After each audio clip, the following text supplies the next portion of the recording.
The preceding program is copyrighted by the Board of Trustees of the Leland Stanford Junior University. Please visit us at med.stanford.edu. Guys, I hope you can all hear us. This is our first time using this new Zoom, and so far it looks like it's working great. So I just want to introduce myself before I turn over to Ron Watellis, as I think you all know, our program director. My name is Errol Esdaga. I'm one of the attendees, hospitalists here, and I've had the luxury of being both a resident and a faculty member with this residency program under Dr. Watellis as my program director. So what we're doing today is essentially just creating an online chat for an opportunity to get you guys to learn more about our program, ask questions. This video chat will be saved and put on our YouTube later, so if you have more questions, please feel welcome to chime in and message us, and we're happy to help you understand anything we can about the program. So with that being said, Ron, I'll turn it over to you. Thank you, Errol, and thank you to all of our attendees. This is always a really fun event for us, sort of puts a nice bow on a really fun time for us over the last few months. So happy you could all join us. We hope you have lots of questions. We have a fantastic panel here to answer them. I just want to go around, have everybody introduce themselves quickly, and then we'll leave as much time as we possibly can to get through everybody's questions. Let me turn the floor over to Dr. Harrington. Well, hi, my name is Bob Harrington. I met, I hope, most of you either at a reception or during the morning greeting when you interviewed.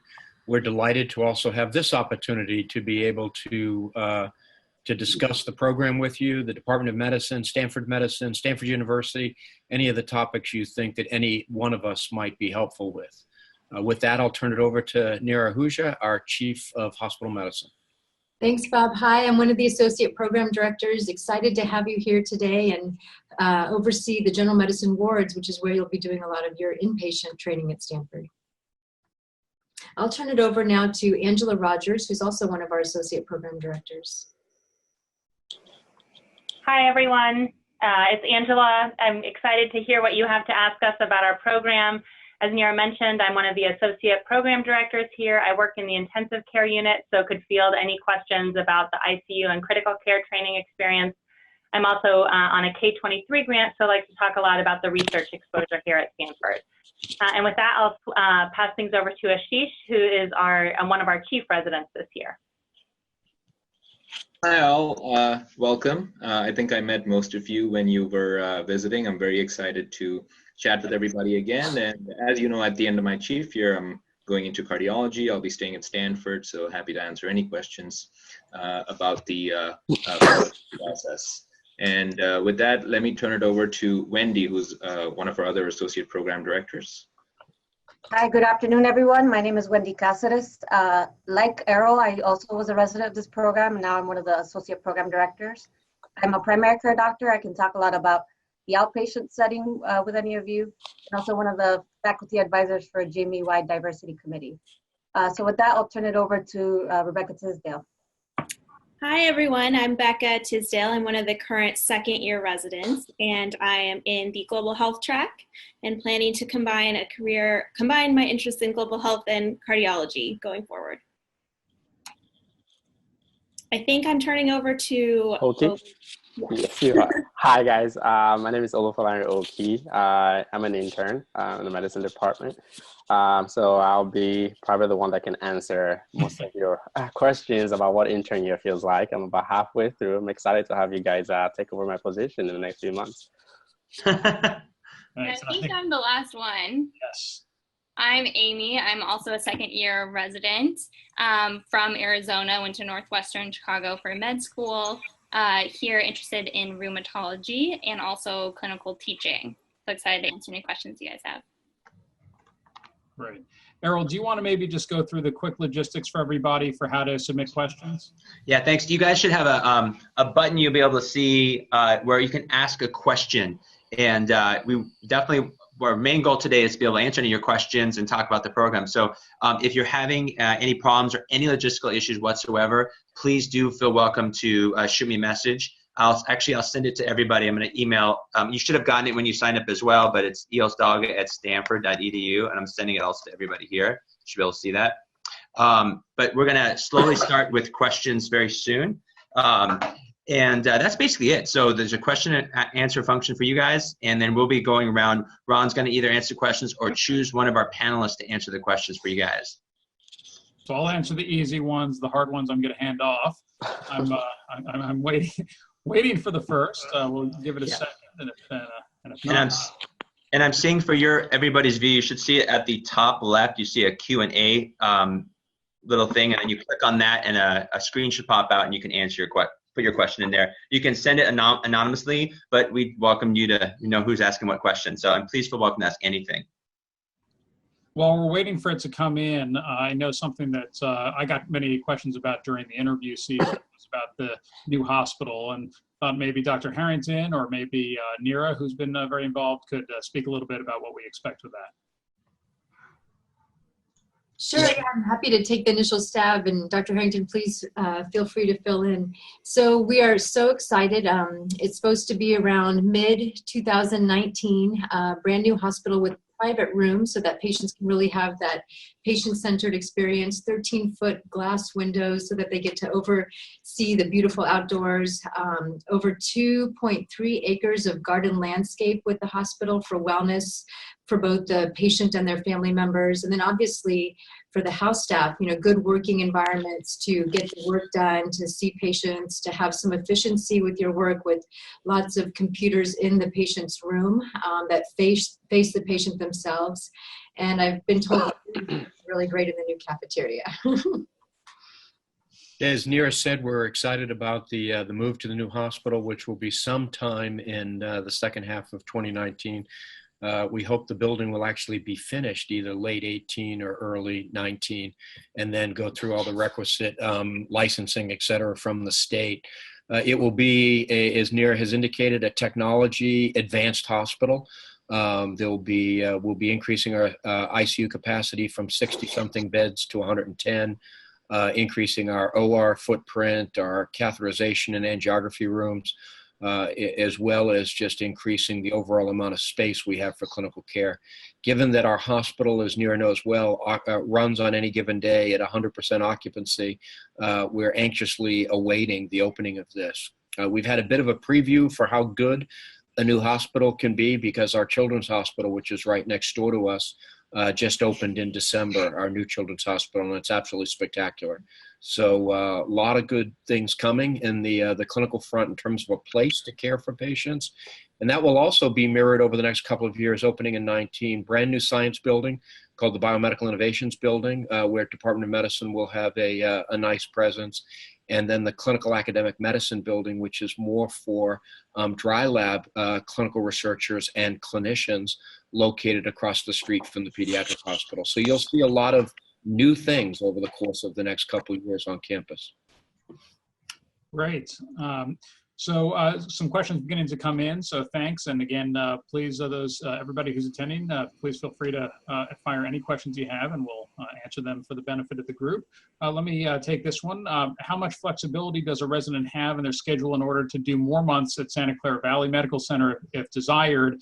And on a similar line, in terms of subspecialty outpatient clinics, how much can residents personalize their schedule based on their subspecialty interest? So let me answer part of it, and then I might turn it over to Oki, who I think, if I'm not mistaken, is at Santa Clara Valley right now. Yeah, yes, I am. Talk a little bit about the experience down there. And so in terms of, in general, our philosophy from the schedule standpoint is we want to accomplish two things. Number one, to make sure that all categorical medicine residents do during their 3 years get to experience all of the core parts of internal medicine, including general medicine and each of the core subspecialties. For the subspecialty part, we put a significant emphasis on having a balance between inpatient and outpatient. So a typical rotation, if it's a 4-week rotation, let's say on GI consults, nephrology consults, et cetera, will be 2 weeks inpatient, 2 weeks outpatient. We then have a host of what are called enrichment rotations, which are what I'd call more true electives. And that's for you to be able to customize the schedule based on your interests. And so if you're interested in doing, let's say, more of a critical care or cardiology type specialty, you might end up wanting to spend time in the cardiothoracic surgical ICU or pulmonary hypertension, et cetera. If you are thinking of more ambulatory specialty, maybe primary care, for example, you might want to spend time on a host of primary care rotations we have. We have an allergy immunology elective. we have a fairly new one in undiagnosed disease genomics. So a host that should be in the brochure and on our website, and we really put a lot of effort in terms of customizing. Okay, can you maybe speak a little bit to the experience at Santa Clara Valley? Yes, of course. I think, like many other applicants, I had a question about kind of serving on the underserved and the variety of pathology that I would get to see at Stanford. I mean, obviously, no doubt, Stanford sees a lot of complex cases, but I've always wondered, do they see the bread and butter, and do you see the typical cases? And although we do see those cases, obviously, at Stanford and at the VA, but Santa Clara Valley is really where you get the real day-to-day exposure to what you call your classical medicine cases. I will say, like most of the patients you see here will be coming in with things like diabetic ketoacidosis, which you may not see because the patient population at Stanford is a little bit different. Acute coronary syndrome, acute strokes. And those are kind of like my day-to-day patients at cellulitis. I can almost manage those things now with my eye closed because I've done probably 10 of those almost every day during my admissions here. Also with a lot of procedures like, getting to do paracenteses and lumbar punctures, you also see those more here because the patient population, because they don't have access to care, tend to present a little bit late with decompensated cirrhosis and things like that. So yeah, Santa Clara Valley definitely offers kind of a different kind of clinical exposure and that variety that I was looking for and I had doubts about, but obviously those doubts have been eliminated now that I've spent time at Valley. If you're really interested in serving the underserved, definitely I think the Valley, that exposure you would definitely enjoy a lot. Great, thank you. Along a similar line, another question, I love serving the underserved population in our county hospital. I was wondering how much time residents are able to spend at Santa Clara Valley. So maybe just speaking to that more, because a couple of questions, maybe Wendy, can you speak a little bit to the patient population, both at Stanford and the other various sites that we go, and maybe also get Becca or Amy's impressions? So I don't have exact numbers for the breakdown in the hospital for you, but rest assured, one of the things to keep in mind in terms of the breadth of patients you'll see even at the main hospital at Stanford is for this population that lives right in this area, we essentially function as the county hospital. So the best estimates I have based on kind of who's in the area and also including our catchment area, and also through our research studies, is that the population is about a quarter Latino, and about a quarter kind of other, which includes Asian American, African American, immigrants from all over, and then the other half Caucasian. So I do think, considering the catchment area that Stanford has, you see a wide breadth of variety of patients in socioeconomic status and in place of origin and things like this. And that was definitely my experience when I was a resident here. I'll let the residents elaborate a little bit more. Sure. So maybe Amy, I'll start and you can finish. So I would say both Amy and I have our continuity clinics over at the Fair Oaks Health Center, which is located in a part of town that tends to have less socioeconomically advantaged population, and most of our patients are on the California equivalent of Medicaid, and many of them have immigrated from other countries, largely from Latin America, mostly Central America and Mexico. So that is also, I mean, as Wendy said, some of those patients we also see over at Stanford and certainly at the Valley, but that is the great majority of the patients we see in clinic, which is really fun and interesting, and in general, it's a great training site. I think Amy would agree. We really love the attendings there and just the support that we get. I think it's making us into very good primary care doctors. Definitely, and I think one of the unique things about our program is that we do get to serve an underinsured, underprivileged population, both from the inpatient side and the outpatient side. And there's definitely unique challenges that come with both of those. And I think Stanford, we uniquely get to address and learn what it's like to deal with those. Right.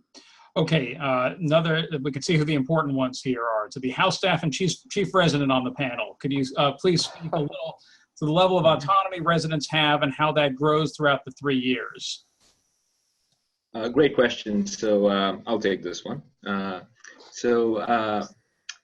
Yes, so I think autonomy is always a frequently asked question, certainly something that I was thinking about when I applied to residency. To answer the question directly, I think you have the opportunity to accept as much autonomy as you feel ready for. I think attendings are incredibly flexible here and incredibly intuitive as to customize your rotation to let you do that. I can speak for myself. I was someone who enjoyed a lot of autonomy as appropriate, both in my CCU rotations, my ICU rotations, and my wards rotations. And I never felt that my autonomy was being constricted in any way at any point. I think it helps that a lot of our core attendings, both at Stanford and at the VA, on the wards and the CCU, et cetera, have a really strong interest in education, because that really brings that extra dimension where they see residents, where they're able to help residents achieve their educational goals. So I think all of that plays into an experience that's really well done in terms of the balance between autonomy and being able to seek help when you feel like you need help. I totally agree. And I think Stanford having this West Coast personality and sort of a flattening of the hierarchy, not once have I ever been scared to ask an attending for help. And in fact, in most situations, I'll have my attending cell phone number if I can just send a text and get an answer back in a matter of seconds. So I totally agree, Ashish, that your degree of autonomy is self-titratable by how you feel, and you could go a whole night on the CCU without talking to attending, or you could be texting back and forth, calling, or even in person. So it's kind of just dependent on the situation and where you are in your personal learning. Thank you. All right, maybe for Angela, can you speak a little about the ICU experiences in the PGY1 and PGY2 years, and the autonomy residents have in the ICU? Sure. So as many of you know, our ICU at Stanford has a little bit of a different model, with about half of the residents and attendings and fellows coming from anesthesia and the other side from medicine. In the first year, people do their ICU rotation at the VA, and then they do in their second and third years, they rotate. They may go back to the VA, but always at the Stanford ICU. And then a number of people interested in critical care have also been going to the Valley ICU. So at Stanford, there is a lot of supervision available to you. I will say that at 6 p.m., it turns out to be, one resident on each side with 15 patients and one fellow. And from what I hear, people feel like that's the bare minimum and wish there were more people around. So in the daytime, there's a lot. What I find is that people that are doing procedures will have it actually observed by an anesthesia fellow who's, essentially an anesthesia attending. And so you really have expert supervision on your procedures. There was a different question about procedures. The residents that are interested in procedures, I've seen people come through with 20 central lines, which is really a lot for a general internal medicine residency. So I actually think it's a great balance of a lot of supervision and teaching, but also autonomy. And then in the Valley, it's much more autonomous, with being more alone at night for the people who want that experience as well. Thank you. Here's a question that was submitted by email. Somebody couldn't attend, but so it's being asked by Leland Stanford. I'm guessing that's a pseudonym. It says, here's a question. For continuity clinics, what kind of opportunities do residents have to manage their own panel of patients? So again, maybe particularly our two R2s who've spent some more time, and maybe Wendy as a primary care and continuity clinic attending can speak to that. Yeah, so I know it's a little bit different at every site, and so I can speak the most to Fair Oaks, where we really do have our own panel, and especially for patients who are on the sicker side, it's not unusual for us to see them once every couple of weeks or once every month for a period of time where we're trying to really actively titrate their medications and so forth. We do cover each other's patients when, for example, I will be out of the country on my J&J rotation for 2 months coming up soon. And because it's a fairly small site, that works out well because there's only a handful of residents who will be covering those patients for you and only a couple of attendings who are overseeing them as well. So even if that resident is not there, the attending probably knows the patient. And my understanding is it works somewhat similarly at the other sites with different firms, but maybe someone who knows more about those can speak to that.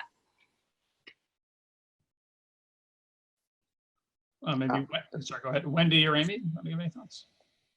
So I could speak to the 3 sites. So we have there's the Stanford University clinic sites, and then affiliated community clinics that are Stanford faculty run. There's the VA in Fair Oaks that you just heard about.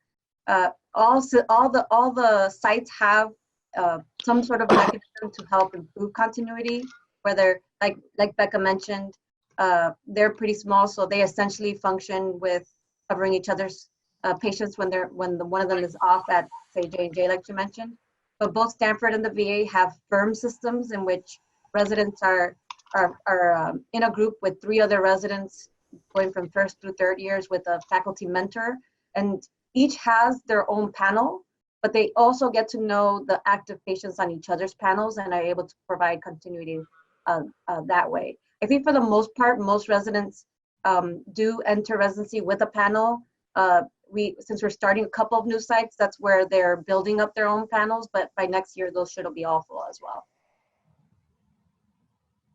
Thank you.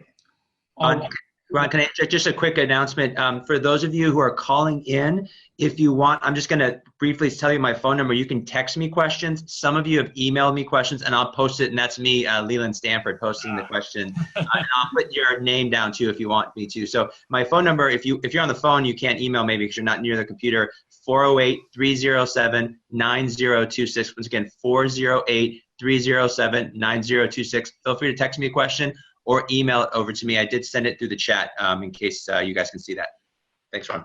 Thank you, Errol. Okay, next question maybe for Angela and Ashish to give from a faculty and a recent resident experience. Could you speak to how easy it is to get involved with research with Stanford faculty and potentially with the surrounding Palo Alto community? Do you want to go first, Ashish? Sure, I can go first. So I think the short answer to the question is it's actually incredibly easy because we really are in a community of faculty members who are incredibly open to working with residents and trainees, and that's not restricted to the core faculty in the residency, for example. Anybody in the School of Medicine, anybody in the hospital, anybody in other departments would be open to collaboration. Again, I'll just offer a personal example if that helps. I came into the residency leadership is incredibly thoughtful about linking people up with research mentors. So I was able to get linked up very quickly in my intern year, and I've stayed with them for 3 years now. They've been both life mentors and research mentors to me. And I've been able to do some scholarly work in terms of publications and abstracts and things like that well enough that I'm staying here for a cardiology fellowship. So I think from a resident standpoint, it's actually incredibly easy. And I think the residency leadership is actually a great gateway to try to link residents up. And there's sort of a proven record of success of finding mentors and finding ways for people to make their research work, even if it's not your classic cardiology, hem-onc research, even if it's something outside of that. Angela, anything to add? Yeah, I guess I would say as someone who has 75% protected time to do research, I always think it's amazing how productive residents can be with, getting one dedicated month of research in their second and third years, and then, I guess nights and weekends. So I think it really does speak a lot to the program. We have a great infrastructure for setting residents up with attendings and faculty members who've done a good job in the past, who have a ready database and a good question and kind of know what kind of question can be asked on that kind of time frame. So yes, the majority of our residents do research. I think this is actually a real strength of our program. And I think a lot of the mentoring things that we do, the mentorship groups, the frequent meetings with your program directors, the pods, really breaks down the barriers to helping you find the right mentor for you pretty early on in your training, so you can get your research month approved and get rolling in plenty of time to have an abstract and a paper on the way by the time you're thinking of fellowship or job applications. Thanks. And I'd point out that almost all of our residents do at least one research month during second or third year, and many do one at each of second and third year. We don't have a quota. We're delighted for everybody to, so long as they have somebody to work with and a project to work on. And as Angela said, a big focus of ours is to get people linked in.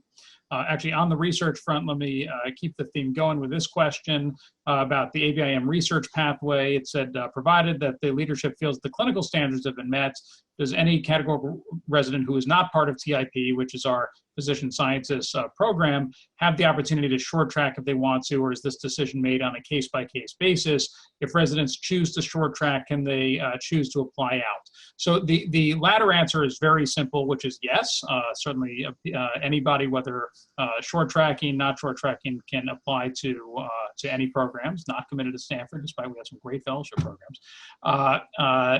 What I would say from the first part is that certainly the vast majority of people who short track do so having come here as part of the TIP program. It's not absolutely necessary, and actually one of our residents who had a strong research background wasn't originally planning to, worked out for him well based on the research that he did, matching up really nicely with the research of one of our oncology faculty, and just this last year ended up short tracking through that. So it can be done. Our goal in general is to customize and do what's right for the individual, and not be beholden to sort of strict rules that can't ever be broken, although we do follow the ABIM rules, I'll point out. But we do try to customize it for everybody. So in general, yes, but doesn't have to be.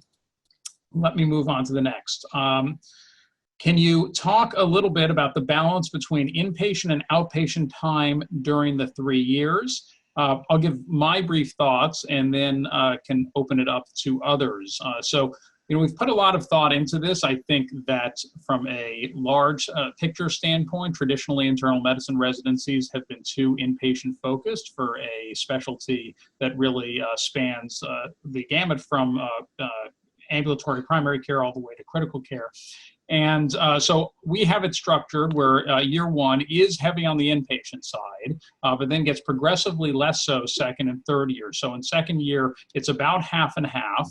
And then in third year, it depends somewhat on what you're going into. If you're going into critical care, based on what people would want, they'll end up spending more time than others. If you're doing primary care, you do quite a bit less, as little as 3 to 4 months on the inpatient side in third year. Again, we do particularly as we get into second and third year, put a lot of thought into trying to customize the schedules based on interest for things like those enrichment rotations. But let me open up the floor to anybody else who has thoughts. I'd say that sounds like a really good description of the balance. And, you know, people talk about, you know, how does the outpatient continuity clinic fit in? And I think we found a good way to mingle it into the residency training program with the house staff input. So we've asked house staff, you know, there's talk about, you know, X plus Y models or integrating it into the inpatient months. And I'd say because of the flexibility that the current model that we have allows, it's, you know, been pretty successful for several years. And the good news is when you're on an inpatient rotation and you need to go to your continuity clinic, you know, you go to your continuity clinic and you don't come back. You know, you just focus on your outpatient clinic, you sign out to your colleague on the wards, and then you're able to really delve into your primary care experience. Yeah, and I'll just say on that, because I'm sure not everybody's familiar with the setup that we have. So for our continuity clinics, we have sort of a hybrid approach. So when people are on inpatient or critical care months, they have a relatively little clinic. They don't have none. But so, for example, in an ICU month, they'll have a single half-day clinic over the course of the month. And then on more elective rotations, then people will have it twice a week, so that we have it more intense on blocks where it's less disruptive to everybody's schedule and less intense, but still have you there some to be able to maintain continuity on those other months. Anyone else with any thoughts? I'll just add, I think the way we do it, where our first year tends to be a little more inpatient focused, makes a lot of sense, because you go through and you really get the fundamentals and learn how, you know, acute care medicine works. And then as you progress in your training and you get to go to spend more time in the specialty outpatient clinics, it really adds sort of the finesse and the detail, and you already have such a solid foundation that adding it on really helps build your knowledge in, I think, a more meaningful way than it might otherwise. Thank you. All right, in terms of community service, what opportunities exist for residents to volunteer at free clinics in the surrounding area? Let me just give my brief thoughts, and then maybe I'll turn it over to Wendy and then any of the residents. So we're proud that, as far as I know, we're the only residency program that actually has all of our residents participate in the free clinics. Our hope is that this is a great experience for them, a great experience for the medical students who they partner with in the free clinics, and an important service to the community that can be provided with people who have a real service by the time they're residents to be able to offer. Structurally, Wendy, you're one of the free clinic leaders. Do you want to maybe give your thoughts? Sure. So the free clinics at Stanford have been around for several decades. And it actually was on the impetus of one of the residents maybe about a decade ago to as a joint, as a residency program, have this common principle of giving back and all together volunteer at the free clinics. So as it's structured now, it's mostly in your second and third years. People go at least 4 times a year. There are some people who want to come more often, and they're welcome to come. In terms of other surrounding clinics, to my knowledge, in general, with the time people have, people either will do more at the current student-run free clinics. There are a few others in the area that people could volunteer at, but considering we already have the relationship set up with the student-run free clinics, it's a little easier to get started there. Right. Maybe one of the residents, do you want to tell kind of the structure for the free clinics, what it's like a day of volunteering at the free clinics? Sure, I can answer that one. So like has been said, we go on at least 4 different days during the year, and there's 2 different clinics that we go to, one in Menlo Park and one in San Jose, both with slightly different, but in some ways similar patient populations. And pretty much as long as it differs a little depending on what time of year it is, if the medical students are on vacation or not. If it's a time when school is in session, then most of the time they will first see the patient and do the initial H&P and come present to you, which is really fun because as residents, that's not something that we have them do as often. Especially in the outpatient setting. And then you, as a resident, go back, discuss the case with them, go back in with them and do kind of your own supplementary H&P. And usually, at least, certainly at the Pacific Free Clinic, there's an attending on site who it's not quite the same structure as an inpatient where you are intensively going over the plan for that patient with the attending, but they're there as a resource and to support you in that. And especially with the logistical things, given you're new to the clinic, knowing where to get what resources the patient needs. That's very helpful. Great. Thank you, Becca. Next question, maybe Errol, you can first speak to, and then maybe one of our residents. So could anyone speak on how the Stanford 25 sessions have helped or shaped their bedside skills during residency? I turn it to Errol because he's one of the main faculty who makes it happen and certainly makes the website happen as well. And then so you could speak a little bit to what Stanford 25 structure is, and then we can hear from the residents. Yeah, so thanks, Ron. So the Stanford 25 structure is such that we do it, and you may have heard a little bit from Abraham, really started this whole program 10 years ago, and I've been part of running a lot of the key parts of it for the last 6 or 7 years. So we have Stanford 25 sessions we do every 2 weeks that replace a morning report session. And we're essentially, our goal is that you come in there and you walk out learning something you hopefully didn't know as well, or if you knew it, you know it better, or know it better such that you can go and teach it at the future. So anything, my favorite topic is fundoscopy. So I used to hate looking at the retina. I was horrible at it. And then I learned how easy it was. And so I want people to come in and be able to walk out an hour later knowing how to find an optic disc. It's really easy. Ron leads an amazing session. There's lots of different great things on the cardiology exam, but pulsus paradoxus, for example. Neera does a great session on the oral exam. Angela's led some great sessions on the pulmonary exam. We have a ton of amazing faculty, not just in the residency program, but throughout the department, throughout other departments as well, neurology, that come and lead sessions. The key thing about these sessions is it's not just about the bedside exam, but it's also about the patients. And we'll bring real patients with real disease into the room.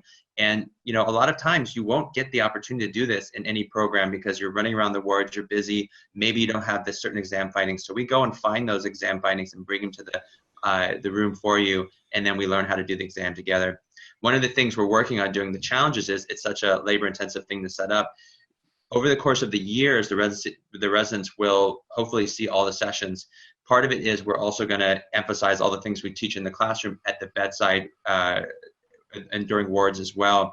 One of the things I'm really excited about, and you've probably heard about, is we're actually going to be changing. So the residency program's been really open to hearing about ways to change the wards experience and make it even better for learning. We're going to provide more opportunity to see patients, spend less time on the things that aren't as fun, spend more time on the things that are fun, seeing patients and learning physical exam being one of those. But I'd love to hear some feedback from the residents as well. I would love to add that going to these sessions is always invaluable, and you always walk away learning something new. And I think the fact that there's such an emphasis and a focus on physical exam here sort of lends even more opportunities. So an example of this is I'm part of the clinical teaching pathway of distinction, or POD.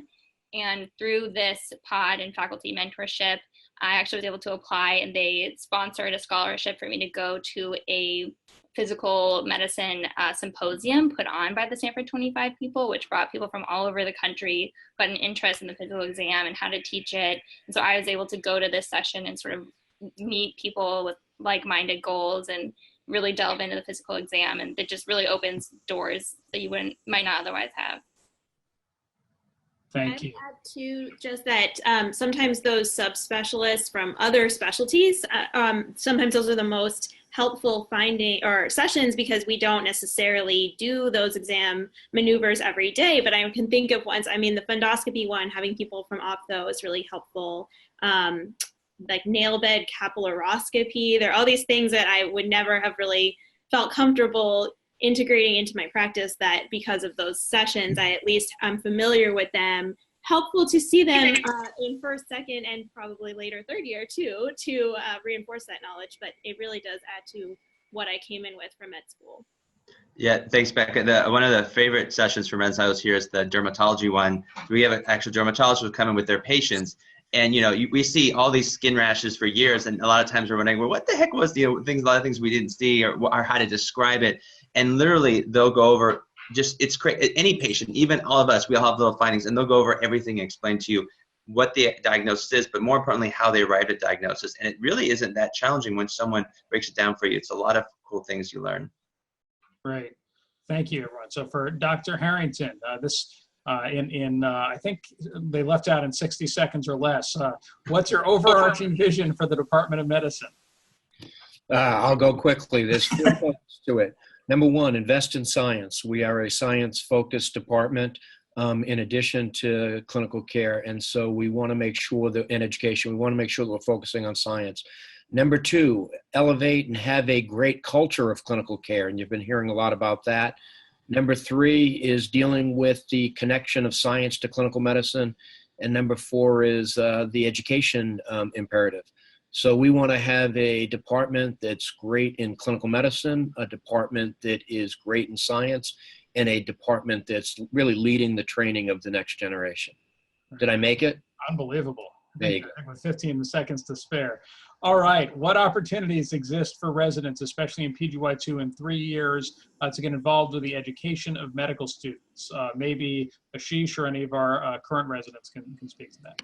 Yeah, having graduated just 6 months ago, again, both in PGY2 and PGY 3 years, I had a tremendous amount of experience actually with medical students, more than I'd expected. And I'll give you a few examples, but I will say part of that is the fact that a lot of our hospitalist attendings are actually involved in medical student education as well. So they serve as a bridge between the two. Dr. Jeff G, for example, leads this 4th-year capstone project. Dr. Hosamani, who's one of our hospitalists, is very involved in medical education. So it's not uncommon that we get emails from them asking to be involved in EKG teaching sessions, or teaching them how to do a paracentesis or a thoracentesis, or teaching them the basics of diabetes management. And as the old saying goes, like, unless you can teach something to a first-year medical student, you don't really understand it yourself. At least that was the case for me. So again, there are tremendous number of opportunities to do that. And I do think the 2 things help. 1, the medical school is physically right next to the hospital. It doesn't take a lot to physically walk to the medical school. And 2, the faculty in the medical school often are attendings on the wards and are actually core faculty on the wards here. So that those 2 factors, I think, play into the level of opportunity that we get. But I'll open it up to Amy and Becca to see to get their input as well. Go for it, Amy. Definitely what, as she said, I get emails all the time saying, oh, we're doing motivational interviewing, or we're doing, how to give feedback. And they're always asking for residents' input and letting you practice giving feedback yourself. And so I always learn something by just interacting with the medical students. And they ask amazing questions. The Stanford medical students are so smart. So to always sort of make sure you are really up to date on what you know. So everyone benefits. Great, thank you. Can residents who are not in the global health track get involved in the various global health programs like the Johnson & Johnson program? Well, only about 2/3 of our residents do the Johnson & Johnson program. So yeah, I think the answer is yes. It's one of the real jewels in our program. Maybe in a second I'll turn to Becca, who's in our global health track, to speak about that and maybe the global health opportunities here. In general, it is one of the, I think, biggest strengths of our program. We're extremely fortunate to have Michelle Barry as part of our department, who leads the Center for Innovation in Global Health, and Sibel Renaud, who's our program lead in global health. Many residents, again, 2/3 about, take advantage of the Johnson & Johnson program. Becca, can you speak to it a little bit?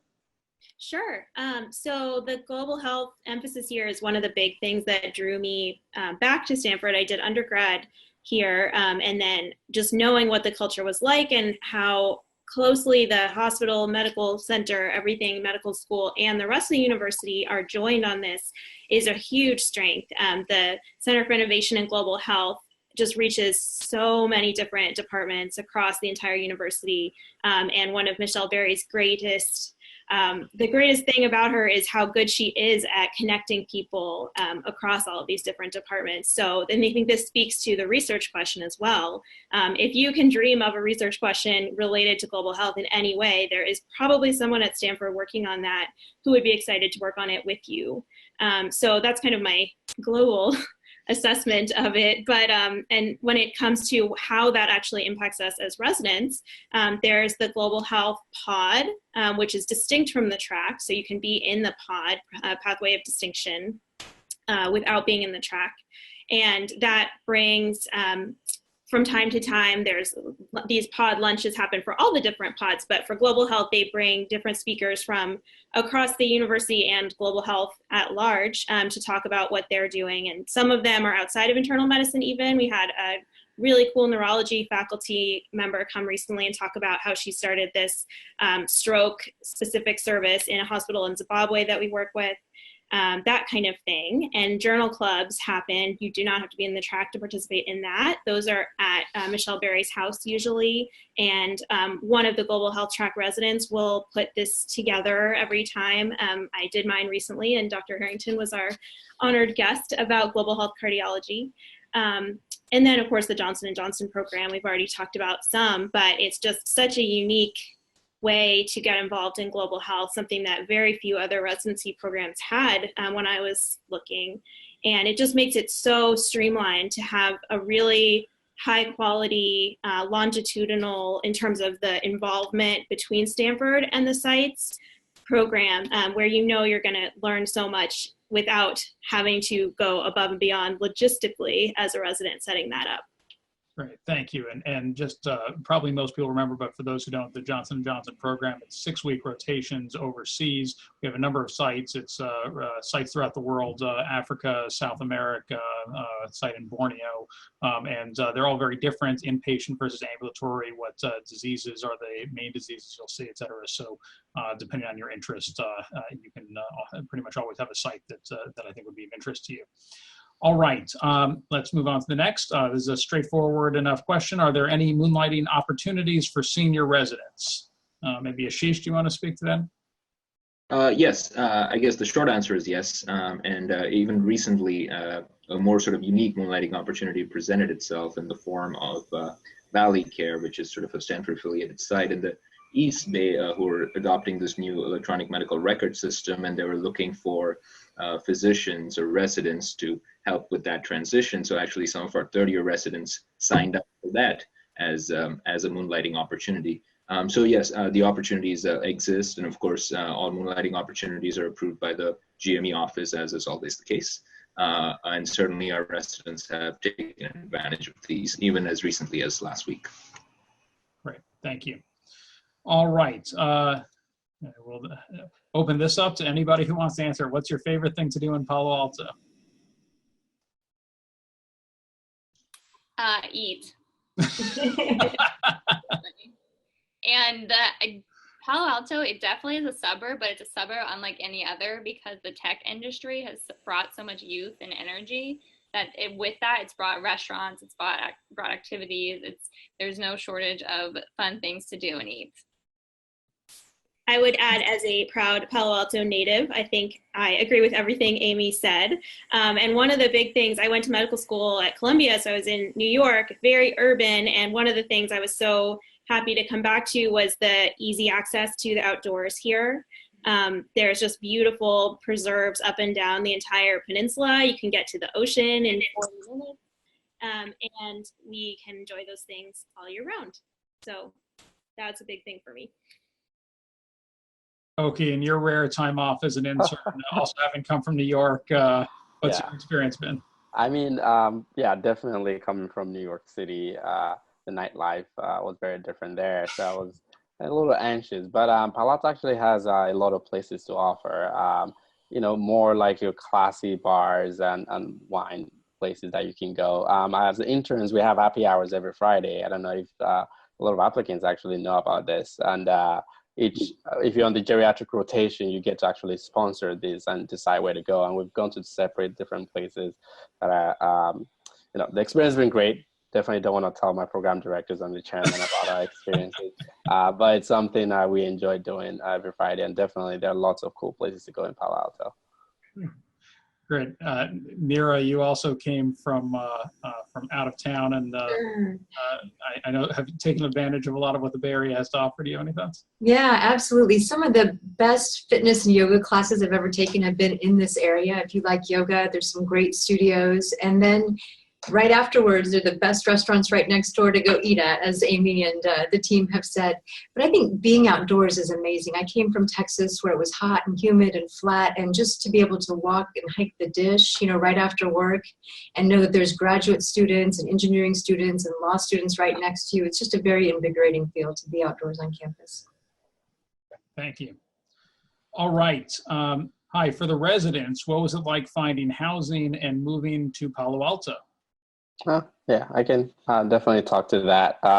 So I actually found my housing from New York, and it's not very difficult. There are several options. You can try to go through the Stanford system, where we have our own subsidized housing, where you can try to do that. Or like most people, you could just kind of look online.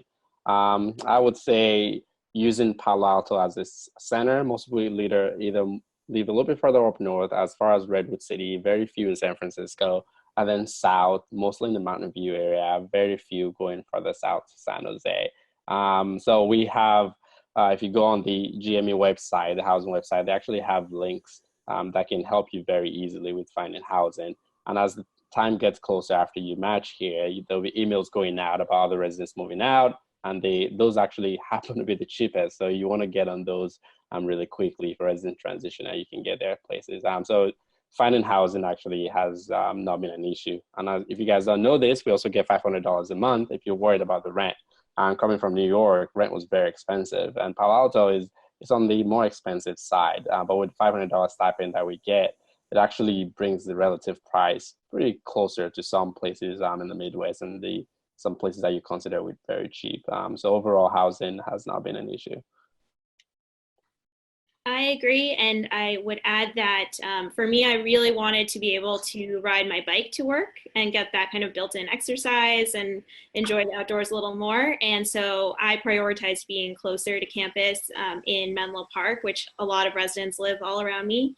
But as Oki said, if that's less important to you, lots of people live a 15 or 20-minute drive away, and it's not, at the times that we generally come to the hospital, traffic is not an issue.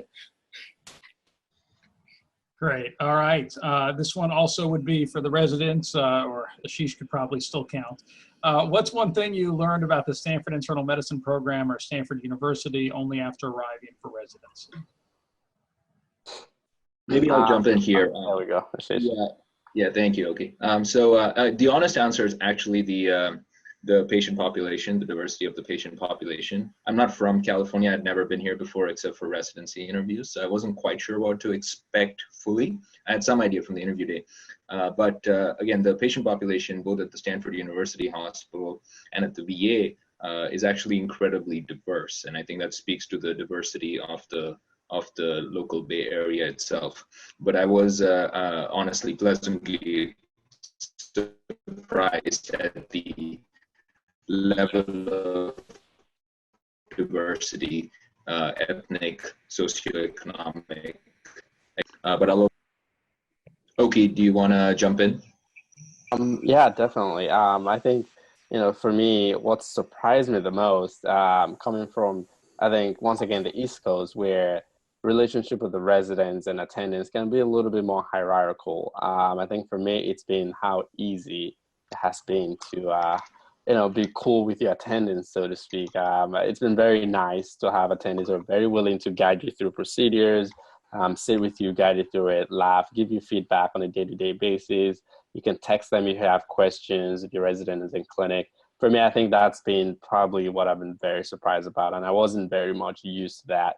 It's always been a sir kind of relationship when I was on the East Coast. But some attendants prefer you call them by first names. You can go to their office whenever. I think it's been a very enjoyable experience. Have been able to do that.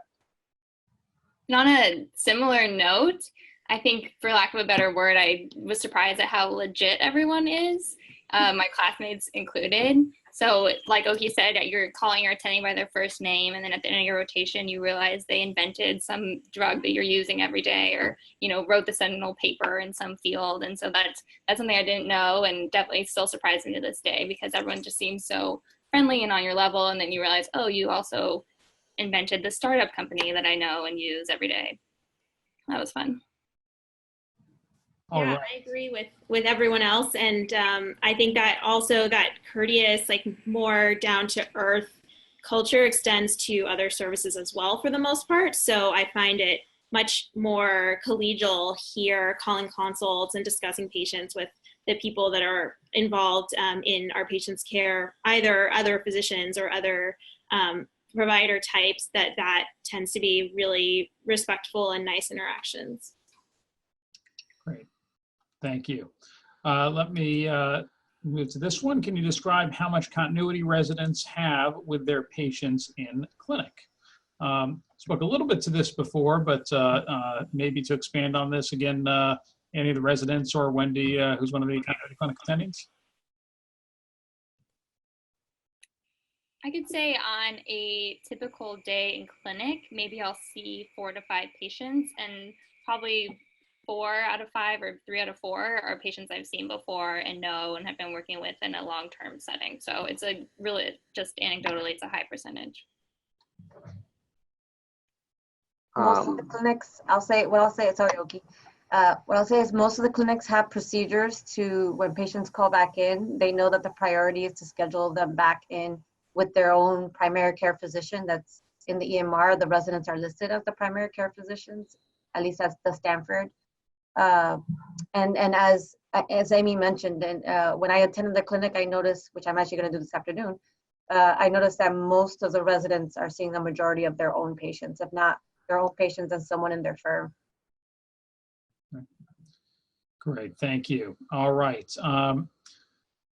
Let me go here. Okay, at which sites do most of the residents fulfill their quotas for procedures, and do any residents find difficulty finding opportunities to do central lines, paracenteses, thoracenteses, et cetera? Maybe we'll definitely want to hear from the residents on this, and then maybe also Angela, as a number of procedures are done in the ICU, maybe you can weigh in as well.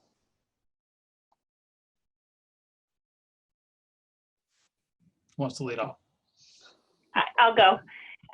So I tried to answer this a little bit with my ICU question, but I would say honestly that as has been mentioned a few times, it's a fairly diverse experience in residency. If your goal is to do something where you don't do a lot of procedures, you can sort of wiggle your way out, is my experience, because you'll be surrounded by other people who want the procedures. If it's your goal to do, something like pulmonary critical care or GI or something where you have a lot of procedures, people get a wealth of procedures done. So I do think the flexibility allows people to get the training that they need depending on what they want to do. So certainly in the ICU, you're often on with an anesthesia resident who probably has done 100 central lines. So if you don't want to do it, they're often glad to step in and can do it in 10 minutes. If you do want to do it, my experience has been that they always defer to you to get the first pick.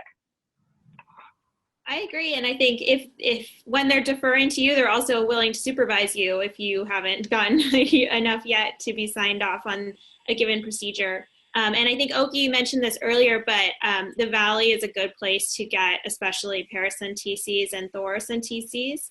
I would say every time I've been on the wards anywhere, I've gotten a smattering of them, at least I would say 1 to 3 procedures on each of those months. And then, I don't know, I've gotten some very healthy CCU patients this month, but I anticipate a few lines coming up and then a few more at least in the MICU later this year. The other thing I'll add is I know we have a med consult rotation that we can do. And part of that med consult team is sort of like the procedure go-to. So I haven't done it yet, but I have been on the wards where I needed to do a thora and I wasn't signed off. So I could page them and recruit their help to supervise. And so we were able to do both. I got to learn a procedure and the med consult team, which is made up of residents, got to do it. And then I think the other thing worth mentioning that maybe isn't the traditional procedure is how prevalent ultrasound is at Stanford, which I guess is kind of a procedure in its own way. But I think that we get a lot of exposure, especially to the cardiac ultrasound, and that happens on every rotation, wards, obviously all the cardiac ones, ICU. We get a lot of exposure and dedicated teaching. Yeah, thanks for bringing that up. In fact, maybe either Errol or Neera, can you speak to our ultrasound elective as well that we have, which is definitely one of our more popular rotations? Sure, I'll start, Errol, and please fill in if I miss anything. But we have a 2-week ultrasound rotation that's led by one of our hospitalists, Sean Kugler, and it's really one-on-one teaching at the bedside with how to understand what an ultrasound image looks like, how to use it, and then actually examining patients that have positive findings, so fluid pockets or big plump juicy IVCs, etc. Those are all things that you'll be pretty comfortable doing after the elective. And in fact, this year there's a formal ultrasound curriculum led by one of our hospitals as well, so plenty of opportunity. And these are also, we have pocket ultrasounds that you can carry with you on the wards in your pocket.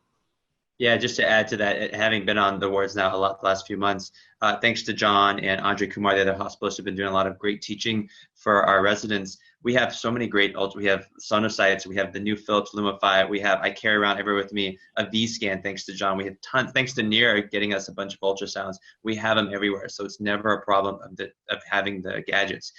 We've gotten to the point now where not only is it helpful, it's almost mandatory to have to really get a full assessment. Not only are we looking at JVP and all the things, but being able to ultrasound the IVC, to look at the lungs, to look for A lines, B lines, everywhere. It's so useful, and the residents love it. And it was fun to have, I don't know if Bill's still with us, he joined us last week, one of the applicants, and I loved seeing how excited he was to see how we use. I was surprised because we think a lot of programs use this already, but not probably as much as hopefully all the programs will be. But thanks to people like John and Andre, they're really leading the way of making sure our residents, when they leave the residency program, they know how to use ultrasound, no matter what they do.